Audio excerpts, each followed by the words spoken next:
All right, welcome back. So we're going to go ahead and look at some MAF signals and how to do some probing on this car. This, of course, my Trans Am. And we can see right off the bat that we have a lot of homology with what we just learned. So zooming in, we can see what is clearly an intake air temperature sensor. This is the MAF sensor. This is actually an aftermarket MAF with a larger diameter to match the larger diameter intake manifold, as some modifications I did. And we'll talk a little bit about performance with these things in the third part of this series. But let's go ahead and take a closer look at the wiring on this MAF. And we can see from the wiring on this MAF there are 3 wires. So without needing a wiring diagram, without having to consult a manual, without having to rely on some fancy Varus or whatever that would cheat and tell you what these wires are, we should be able to pretty easily figure out what these wires are very quickly, because we now understand the operation of this sensor. And incidentally, these are this is an aftermarket pattern. If we look here, this is the original harness connector, and we can see we've got a red, a black, and a yellow. And again, I do not know. I've actually never done this before, but I am going to guess, as I hope you would, that the red wire is probably going to be the 12-volt power, the black wire probably ground, and the yellow wire probably a 5-volt reference, wouldn't you think? So let's just go ahead and, before we break out a scan tool or anything like that, let's just go ahead and verify that. All right, real quick disclaimer, as a result of all the idiots that have fried their PCMs trying to do this when they didn't understand the material, this is definitely one of those cases where if you don't know what you're doing, you can destroy the PCM, especially because we're dealing with a 12-volt source here. If you send that 12-volt source directly to the ground, then pretty much either way you look at it, if that 12-volt source is coming from the PCM and you put it directly to the ground without the wire, the MAF wire in between, you're going to fry that PCM. Conversely, if the ground is controlled by the computer and the computer is grounding it and you put the 12-volt by accident right to that ground, you're going to destroy that computer. So a lot of people have asked me to do a video on how to not blow up your computer. There is no such thing. Understanding the circuit design and understanding the PCM control is integral to knowing how to not fry your PCM here. So I just wanted to make that comment. Don't do this unless you're comfortable with what you're doing. All right, I'm pretty sure I won't need the engine running for this, which is nice because the engine's kind of loud. I'm pretty sure just ignition on will have a 5-volt and even a 12-volt to the MAF at all times here. So what I'm going to do, let's just disconnect this and first of all see if we were correct on our wiring guesses. I am quite positive that the black is going to be the ground, so I'm going to carefully go ahead and probe the red wire, and there we see our 12 volts, obviously. So that is the power wire, of course, for the MAF wire itself. That means this other one's going to be 5-volt reference there, and we can see 5 volts. So actually, we even did a little troubleshooting here, even though we didn't mean to. We have verified without question that we have ground, signal, and power at this connector. So if we do have a problem with the MAF sensor, very, very likely it would be the sensor in that case, because we've got all of the components from our feed. Now, that is not good enough. We are going to have to measure signal from this MAF sensor while it is operating and see it measure changes. That is going to be a problem using this tool here, because I happen to know for a fact that this is a digital MAF sensor, and I've never probed one before. I've used a scan tool on it a few times, but I know, because I did the modifications here, this is a digital MAF sensor. So when I start the engine, if I probe that signal wire and the ground, when I turn this car on, that's going to change to 2.5 volts. And it's going to stay there no matter what I do, because of that on-off frequency that we are going to see, because it is digital. So let's go ahead and verify that.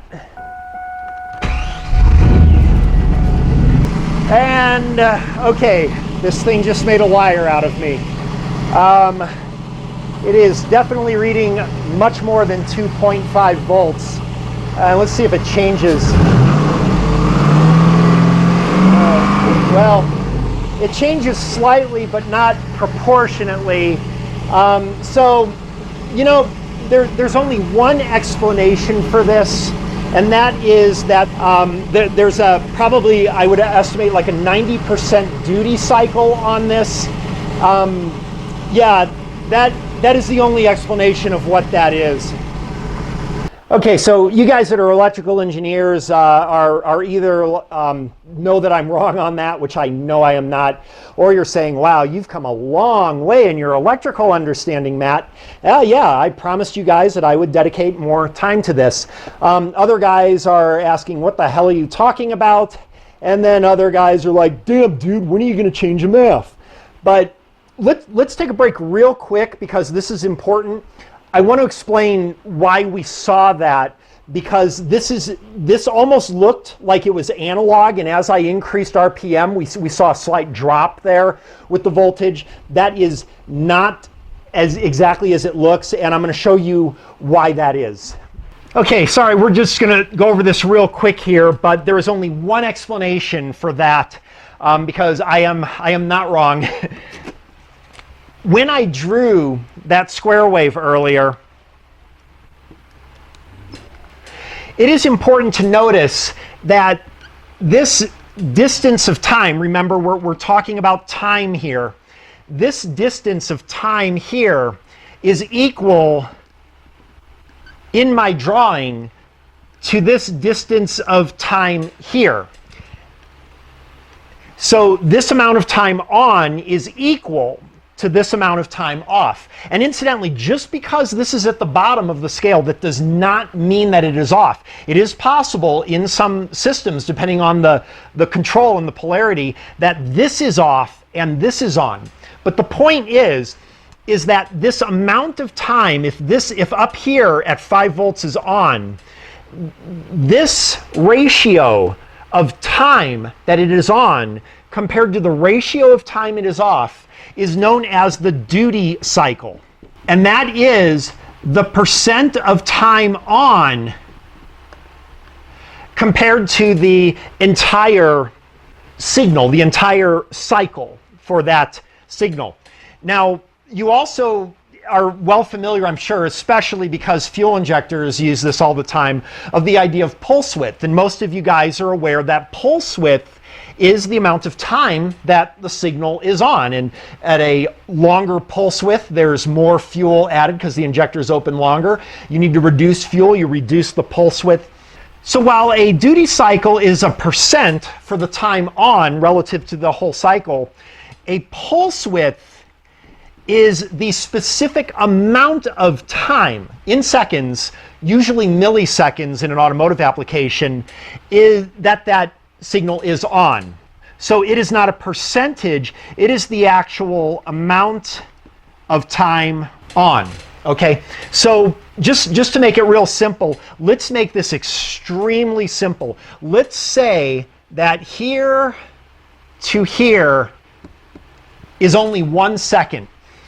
We're on half the time, we're off half the time. 50% duty cycle, 0.5 second pulse width. So hopefully that should be clear. Now, you do not always have a 50% duty cycle. The only explanation for reading 4 volts like that on that car, which I know for a fact is a digital signal, is this. The signal in this car has to have approximately an 80% duty cycle. So it spends, while it's still a square wave and it's still the same repeating signal over and over again, it's spending 80% of its time on instead of 50%. So now, again, with the voltmeter taking averages, it's more likely to make a measurement of the on signal than the off signal. So it is reflected, because when it's averaging, it is averaging 0.4 volts now. because we have an 80% duty cycle here. If this were a 50% duty cycle, it would have measured 2.5 volts. Now, admittedly, when I increased the frequency, we had this number drop a little bit, but the drop was nowhere near the proportion of the throttle angle. And so therefore, maybe there was a little bit of change in the duty cycle, but the point is that it was not proportionate, it was not accurate. Now, that said, there was still a change when I increased. Does it indicate that at least there is some change in frequency? And it most certainly does. But the thing is that it's not a very accurate way of doing it. Now, granted, this is all conjecture here, although I'm positive this is what it is. The only way that I would be able to prove that this is indeed what's happening is if I had an oscilloscope, which, as you guys know, I don't have. Wait a minute, yes I do.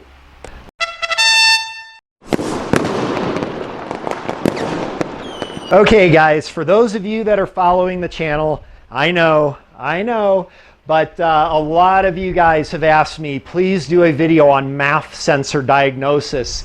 And the reason that I never have done one up until now is because I knew I would have to cover digital MAFs, and I did not have the ability to do it properly and thoroughly and accurately unless I got a scope.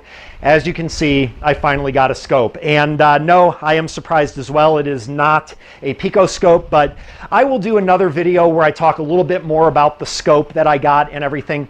I actually just got it yesterday. I bought it used from a guy, and I have a complete kit with low amp probe, transducers, everything. I'll talk a little bit more about that. I will tell you, you guys were right. Totally worth the investment. But let's get back to work here. Basically, for those of you that are not familiar, don't be intimidated here. Scope is just a very, very fast multimeter. We're talking 2,000, 3,000 cycles per second on these frequencies, no problem. This thing measures like millions of times per second. So very, very, very fast. Anyway, like I said, we'll talk more about the scope and some of the applications later. What I want to do, and this one's a little fancy, I can actually choose my vehicle, and this model of the scope has a ton of information that the guy told me will actually tell me what the sensor connections are and everything. I, first of all, will not be using that here because I want to show how we can figure it out, since most of you guys will not have that information. And second of all, to be honest with you, did we not, because of our understanding and knowledge, figure out the connector pattern in like what, 5 seconds? It would be faster than if I were to scroll through all the vehicles and the whatever. I'm sure it would. Anyway, you'll have to excuse me, I'm not very familiar with this because I literally got this just last night. Let's go to the lab scope. I don't think we need 2 channels here. And let me start the car up and see if I can figure out how to get a signal on here. I actually have not tried this. I know what a lab scope is. I know what I want to do. The first thing is, I think 10 volts should work there. And 100 milli, that should work. I think that should work. So we should see the square wave on here. And let's go ahead and see what it looks like.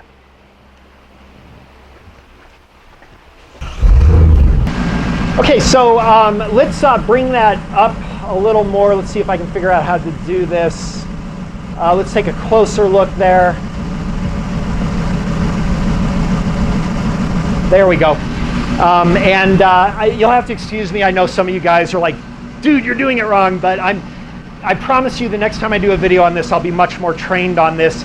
The thing does come with an amazing amount of training stuff right on the tool, so I will do my homework, don't worry. But we can see that it is exactly as I said. The pulse width is quite long on here, and you can actually do things to measure the actual pulse width in milliseconds there. But we can see that we have clearly an 80 or 90% duty cycle at least. It is why, notice we've got voltage shown up here. Let me go ahead and do this. Okay, so here we can see we've got our traditional meter along with our scope signal. Notice that there is also a traditional meter shown in this smaller screen up here that's matching pretty much. Now, when I increase the throttle, watch what happens. This is going to squeeze together an awful lot, I imagine, representing that increase in frequency, but it is not going to be proportionate to the meter change. So let's try it. As you can see, the frequency did change, but it's not proportionate to the voltage change there. So there is a pretty good method there to test that we are getting proportionate frequency change.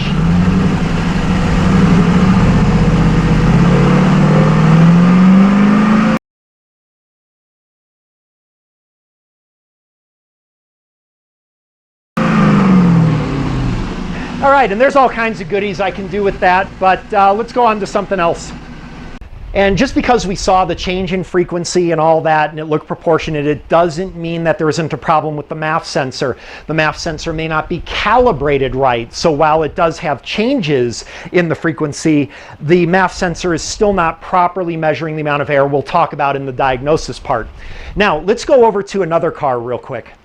All right, this is a MAF connector on another car. The first thing you'll notice is this badass wannabe has 5 wires. It looks like 1, 2, 3, 4, 5 wires. So based on our understanding, without having to pull up a wiring diagram or, God forbid, go on to a freaking chat room or forum or something, based on what we know, what design do we have here? We know that we have a MAF and IAT integrated together in this unit. So this presents a little bit of a problem, because if we watch the IAT video, we know that it also has a 5-volt reference. So how are we going to differentiate between which is which? Well, one way I could use my fancy tool, and I'm sure it would probably tell me. The second way, of course, look up wiring diagram, whatever. Or the third way, we can use our brain and figure it out based on what we know. So because of our high degree of understanding from all of our dedicated study, we have a lot of ways that we could actually do that using our brain.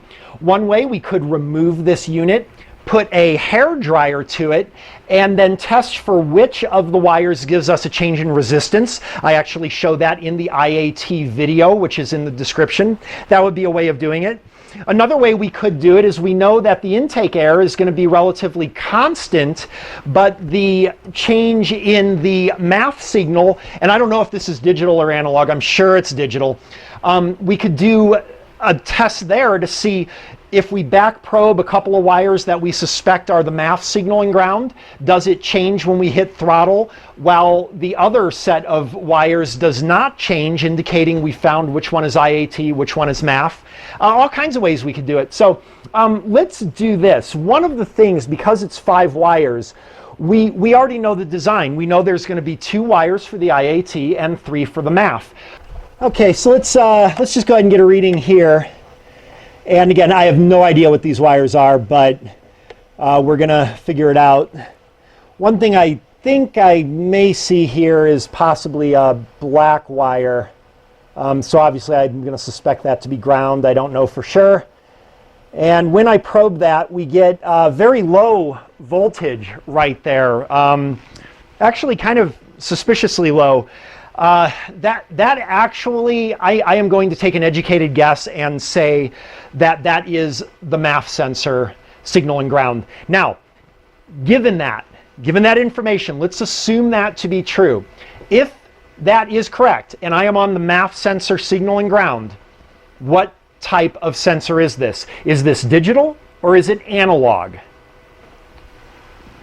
Almost certainly this would be an analog, because we're close to starting at 0 and we would increase with the engine speed. I find it very hard to believe, this is like a 2013 or something. I find it very hard to believe that that would be the case, but we'll have to see. If this is the MAF signal, we know the circuit design right off the bat, just from that voltage reading. Either that, or when we start the car, it's going to have like a 10% duty cycle or something, which isn't going to happen.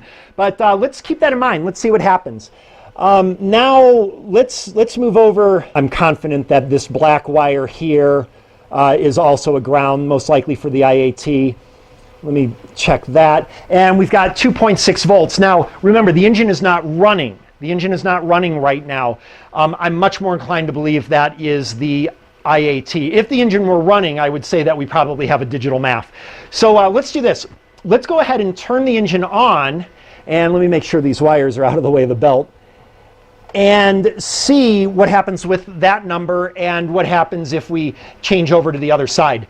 Actually, you know what? Better yet, let's just go ahead and leave that there, put the scope on the other side, and we can kill two birds with one stone. But of course, you could do the same thing sequentially with just the meter.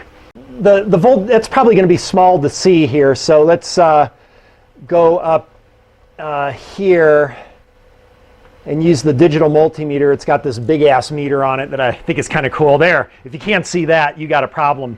And what we're going to do is, you know what? Actually, here's the thing. Let me get back into that ground there. There's one wire that we forgot to test here, and that is this green and yellow right in the center.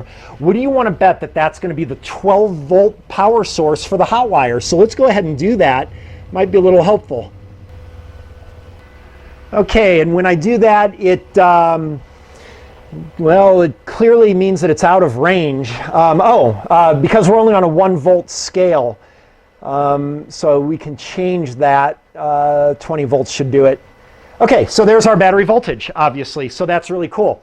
You see how intuitive this tool is, by the way. I love it. What we want to do now is I want to get off of that because we know that that 12 volts is going to be constant. So let me get off of that. But this makes kind of engineering sense, sort of, that the left side is probably going to be the MAF sensor just from the order of the wiring. So let me get back into what I believe is going to be the MAF signal. Okay, there we go.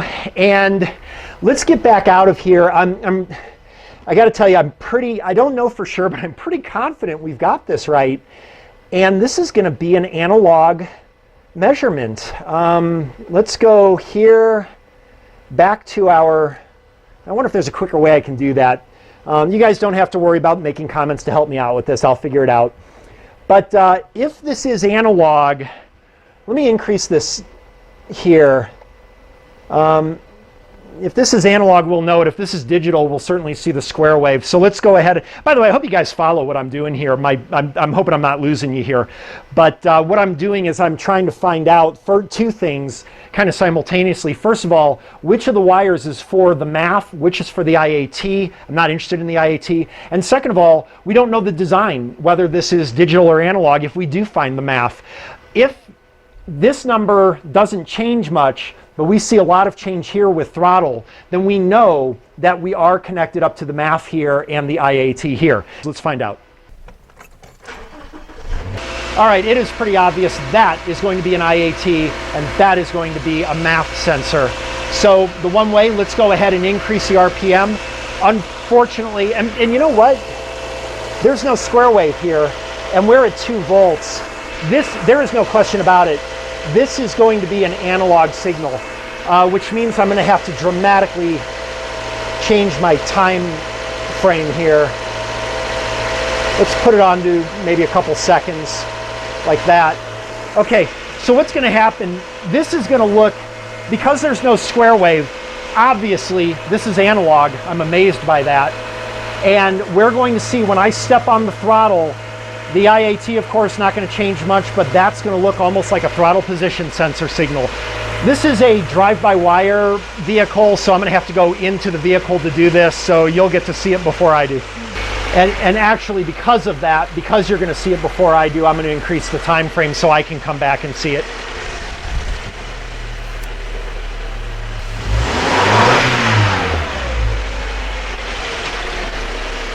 Okay, quite obviously, and we can bring our scale a little better here.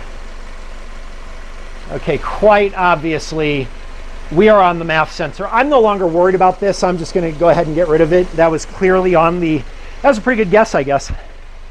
But let's go ahead and verify if I go wide open throttle, that voltage should spike up pretty close to 5. And you can see it's giving a min max here, it looks like. I'm sure that is.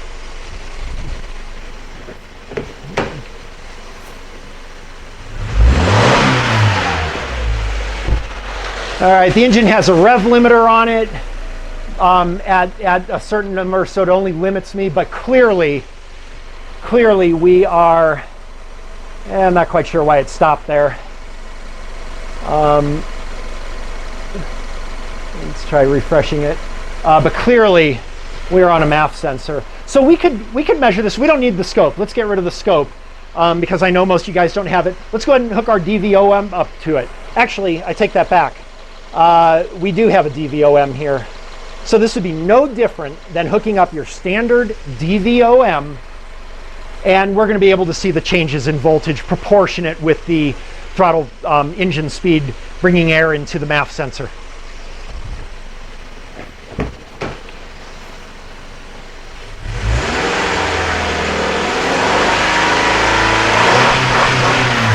All right, and again, activated the rev limiter there. And clearly you would have seen the difference there. I didn't get to see it, but I'm sure it happened. Okay, you know what I'm going to do just to prove a point of principle here? Let's go ahead and use our cheat sheet here to go ahead and pull up that wiring pin just to make sure we were right, but also to see if we can get a speed comparison, whether brains can beat a computer. I'm going to go to US imports. This is a Subaru.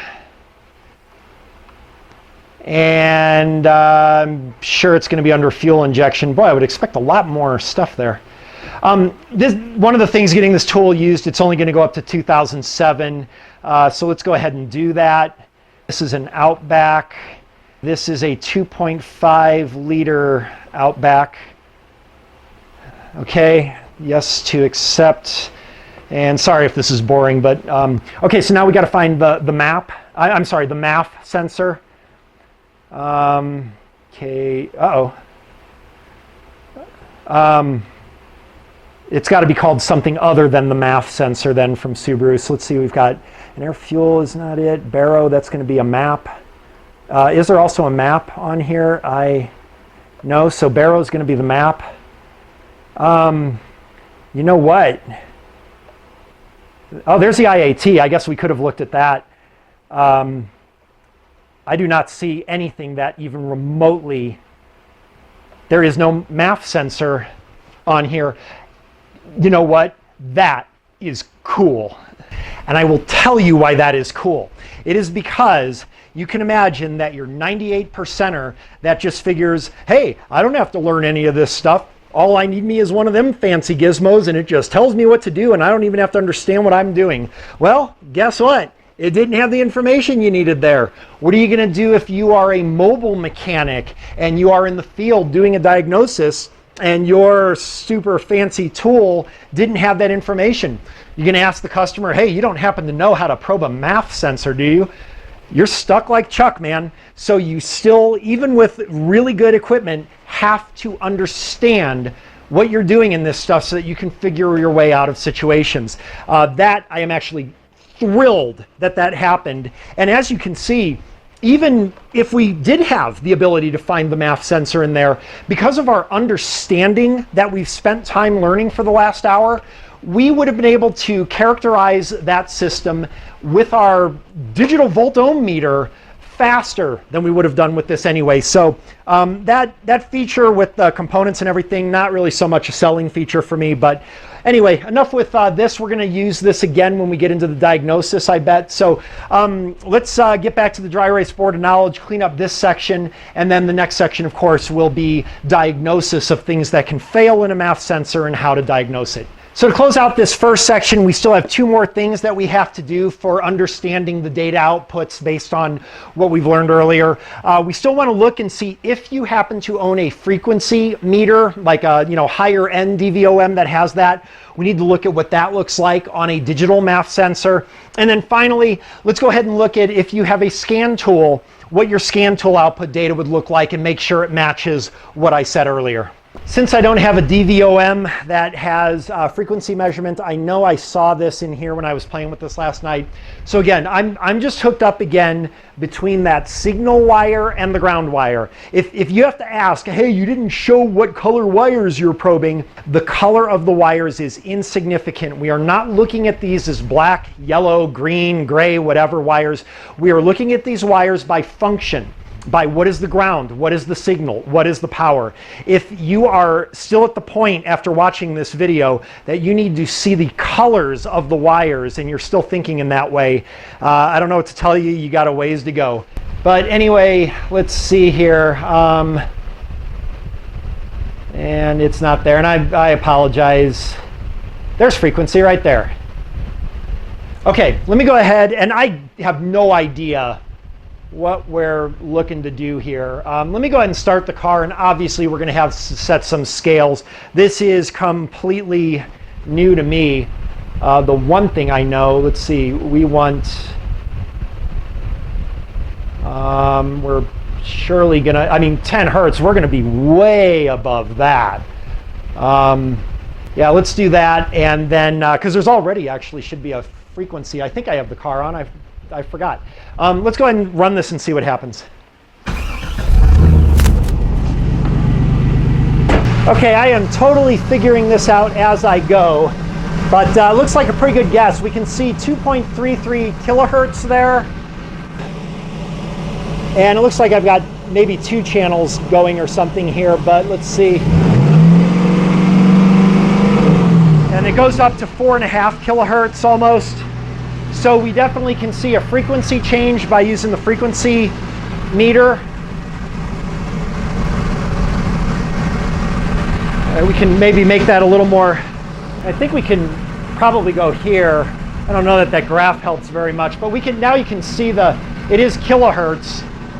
And one of the things that's pretty cool is a lot of times there'll be a specification in a service manual for your kilohertz. Mine's a little bit high actually, but again, I believe that's because of the modifications obviously for the engine. But we should see what obviously is a very proportionate signal increase, a more compression it would be of that square wave represented just from the kilohertz signal. All right, and our final part of this initial segment is looking at the scan tool PIDs that you would get. So we already have an idea based on the function of the MAF sensor what we might expect. This is on the Trans Am, so I don't expect we'll see voltage on here. But let's see what we've got for it here. And while I look, I'll zoom in a little bit there. If you told me a year ago I'd be doing a kilohertz measurement on a digital MAF sensor, I would told you were crazy because I wouldn't even know what you were talking about. So obviously anybody can learn to do this if you just dedicate yourself to it. There's mass flow air rate. So we've got 3 things here for mass airflow that are available. Let's go ahead and pick those. I'm not quite sure what mass airflow sensor 1 is. The rate is guaranteed. That's going to be on this car in pounds per minute. The frequency it's going to show, as we saw before. I'm not sure what this third one is though. Okay, and the third one is apparently pretty much some type of extrapolation off the first one. That may be with and without IAT, possibly. I really don't know. Notice our hertz is pretty much what we found using the hertz meter. So if you did not own a hertz meter, scan tool would work, and vice versa. And that's pretty much all the data we have. Increases proportionally with the hertz. There's the data from the scan tool, just like I said you'd find. All right, those of course were the PIDs that we got from a digital MAF. Let's go ahead and look at this analog MAF that we know we have on this other car. I expect we'll see voltage. So let's see, let's clear this out. And there it is, mass. Well, all it has is mass airflow rate. What kind of a jip is that? Only 1 PID there. Well, you know what? All the more reason why you want to have a good understanding of this stuff so that you can have multiple approaches to a diagnosis. All that's going to do is just give you the same reading in grams per second there. So, all right, disappointing. All it does is give the mass airflow rate, no voltage reading there or anything. So that was kind of useless. All right, well, that just goes to show that you are a lot better off having a lot of knowledge and understanding than just relying on the scan tool or whatever. That was an amazingly minimal amount of data from either car, actually, if you think about it.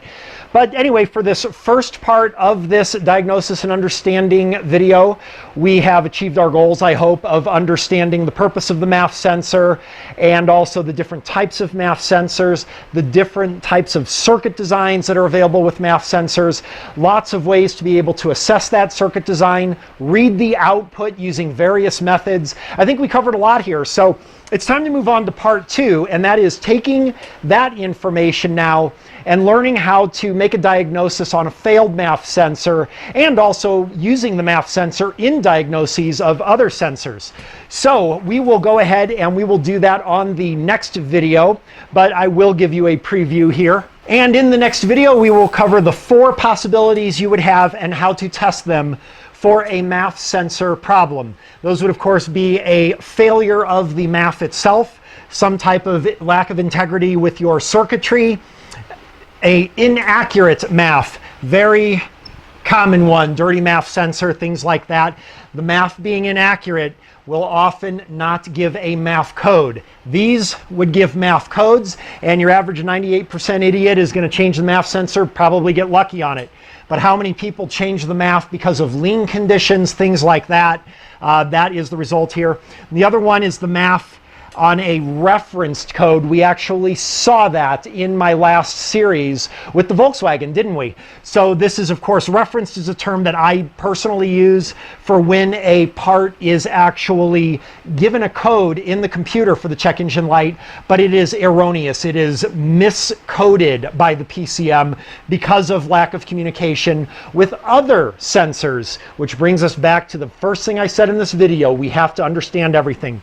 But of course, we'll get more into that into the next video with the diagnosis of problems. And as far as for this one, thanks for watching. I hope you found this helpful. We'll see you again soon.